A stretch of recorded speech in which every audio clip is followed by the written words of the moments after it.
Igsuon, importante jud kay ng batasan.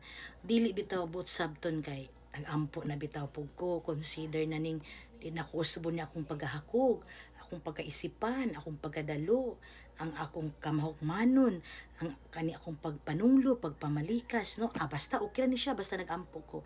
Di ba na yung mga taong inaana nga makita natong oo relihiyosa, oo Diyos nun, oo may nampuon, pero ang ilang mga buhat dili iya sa Ginoo. Igsuon patay na atong pagtuo kung walay buhat. No, sayang lang kinanglan mag-uban nga kung kita magampo kay nagmahal ta sa Ginoo, iya ta sa Ginoo, kinahanglan magkinabuhi usab kita sa hiyas po ni Kristo. So unsa man ang hiyas ni Kristo?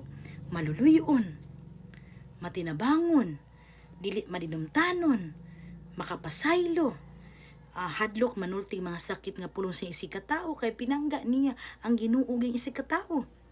No? Dili kay oo, makita nga Diyos nun ta, relihiyoso ta, pero halos wala tay silingan. Oo, makita nga tisimba ta, Diyos nun ta, pero atong gilamangan, atong giyatakan ang katungod sa atong isig katao. Hain man ang Ginoo ana igsuon. Sapat na ba di ay nagampo ta o kinani maluwas na kunop igsuon. Kay di gyapon ta maluwas kung ang atong kinabuhi karon ang atong mga buhat dili pagyapon hiyas ni Kristo ang atong pagapuy-an. Kinahanglan mag-uban nga minampuon ta ato pong gawi, ato pong mga batasan, ang ato pong relasyon ngadto sa uban. Importante yun na isuon. No, kay naabi na sa Biblia, biblical biya na, dili tanang nagtawag nako Ginoo makaadto siyang gingharian kadto lamang nagtuman sa iyang makasuguan. So klaro kay naisuon, dili sapat nga nagampo na ta okay na, pero atong batasan karon di na to usbon. Walay saysay pagyapon ang tanan isuon. Kay daghan ra ba karon nga pagpakita lamang nga mga Dios nun kunuhay ta, mga relihiyoso ta, pero mga tigpa karon inon lang ta kay atong makinaya sa hilom perting batia. Sayang igsuon. Oo, dili man pud kasa ang pagbag-o, pero kung dugay na ta sa atong pagtug, pagpangalaga niya atong batasan, mura gyapon, naku gasayang-sayang rata sa atong pagampo na isuon. Muna isuon mo na yun sa Biblia nga patay ang pagtuo kung walay buhat. Mag-unsa atong pagtunay Ginoo, pero wala po ta nagbuhat sama pananglitan unsa pa may mga example niini. Nay mo duol nimo. Hoy giuhaw ko, gigutom ko. Miingon ang daita nga unta ang Ginoo manalangin kanimo. Unsa may buhaton nimo nga makita nga nay buhat? Paimna, una kay pagkaon, pakan-ah. Munay simbolo nga gihimo nimo ang pagtuuban sa buhat.